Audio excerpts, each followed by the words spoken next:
While a great deal is now known about AD and ADHD, short for attention deficit disorder or attention deficit hyperactivity disorder, there are widespread misconceptions about the condition, what causes it and how to take care of these children. Here are 8 common mistaken beliefs and the truth about this condition.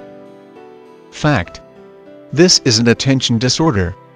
It tends to be manifest in 3 subtypes, 2 of which include hyperactivity. The 3 main features that mark these persons are inattentiveness, impulsiveness and hyperactivity. These 3 characteristics tend to be present in one of 3 subtypes. The predominantly hyperactive impulsive subtype does not show particular inattentiveness. A person with the predominantly inattentive subtype does not show the hyperactive impulsive behavior. This is what was formerly known as ADD. Finally, a person with the combined subtype shows all 3 characteristics of inattentiveness, impulsiveness and hyperactivity. Fact: these are medical disorders. Research has shown that they are disorders affecting neurotransmitters in those areas of the brain that bring together information from multiple sources and that process sensory information. While behavioral problems are often apparent in ADHD, misbehavior is a symptom, not the cause. Fact: it is caused by a neurobiological condition in the brain. Scientists believe that certain genetic factors may be at the root, which explains why it tends to run in families. This is an important fact to know, since if a child's parents have this condition they need to learn to help themselves before they will be able to help their child.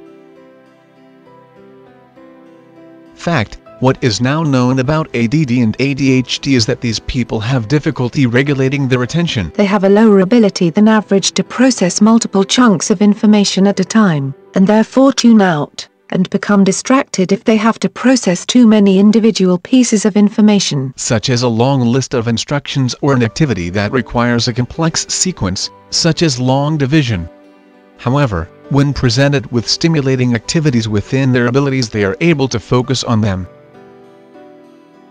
Fact: it is a neurobiological condition that doesn't go away. However, properly treated, persons with this condition develop coping mechanisms and are able to function normally. Many people with this condition have above average intelligence which is able to be effective once they develop strategies to cope with it.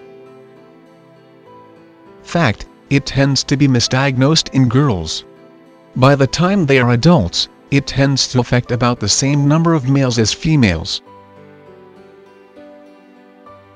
Fact: medications have been found to provide short-term assistance with concentration, controlling impulsiveness, and task planning and follow-through. The medications used commonly for treatment relieve symptoms but in no way cure the condition. As soon as the medication is stopped, such as on the weekend when prescribed for school, the symptoms come back. There are serious potential side effects to the medications used for treatment and overuse can be fatal. In addition, Novartis, the manufacturer of Ritalin, a common drug used to treat this condition, states, the effectiveness of Ritalin for long-term use, that is, for more than 2 weeks, has not been systematically evaluated in controlled trials.